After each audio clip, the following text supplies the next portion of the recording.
Oh, hello. And we're in Ephesians. We're now in chapter 6. And you may think things are a little different, using a different setup. I've also just this last week retired from the University of Dundee after 35 years and 7 months. So, let's see how well this setup works. Right, Ephesians 6. We're going to do verses 1 to 4. We've just looked at husbands and wives. Now going to be children and parents, and then after that it'll be slaves and masters. But we'll do children and parents today, and verses 1 to 4. So, let's read it from the ESV. Children, obey your parents in the Lord, for this is right. Honour your father and mother. This is the first commandment with a promise, that it may go well with you, and you may live long in the land. Fathers, do not provoke your children to anger, but bring them up in the discipline and instruction of the Lord. So let's, one or two things to say about this.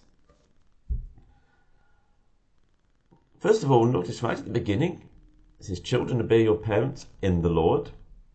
And right at the end, fathers, instruct and discipline your children in the Lord.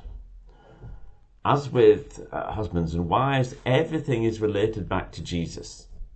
He's involved and infuses everything.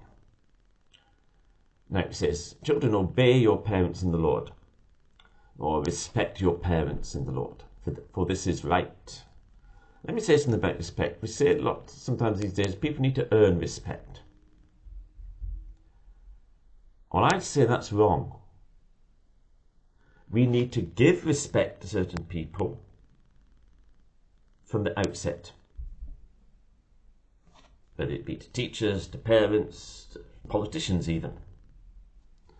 Your boss at work, whoever it is, whoever who is in a natural position of authority over you, we start off giving them respect.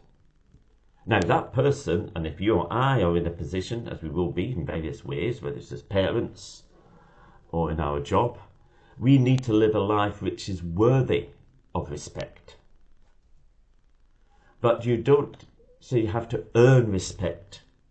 And that's putting people in impossible positions. Say children, I think it's the easiest to appreciate this point if you think of a classroom with a teacher and children. The children are starting off by being deliberately unruly, saying we're not going to obey the teacher until they earn our respect. That's a recipe for disaster. It won't work.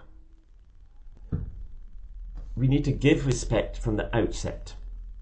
And then if you're in the position where you are receiving respect, you live a life, or seek to live a life which is worthy of respect. Now, what's the difference between the two? Well, if you've got to earn respect in the first place, it's an absolute nightmare. It won't work. And the lack of respect in society is one of the reasons for breakdown in society. That the society doesn't work. It doesn't work because we also expect people to earn respect, and because people in positions of authority of various sorts are not seeking to live a life worthy of respect. So, but anyway, here it's talking about children. And it says, then Paul goes on, look, this honour your father and mother, quoted from the 10 Commandments. Look in Exodus 20 if you want to look them up. It says, this comes with a promise. Proper functioning families are essential to the well-being of a society. And conversely, when that breaks down, as it is in most countries in the West, certainly in our country, society starts to break down. Things stop working.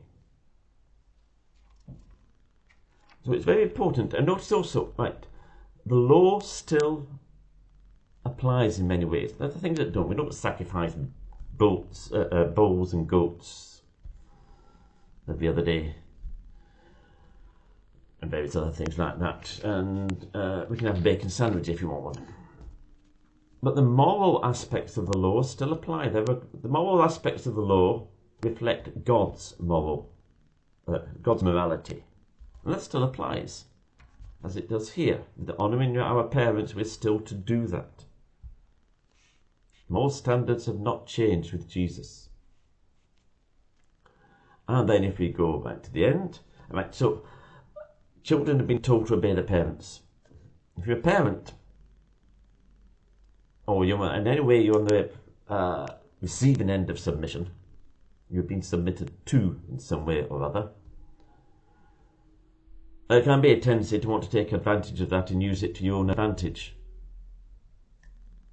Because we're all sinners.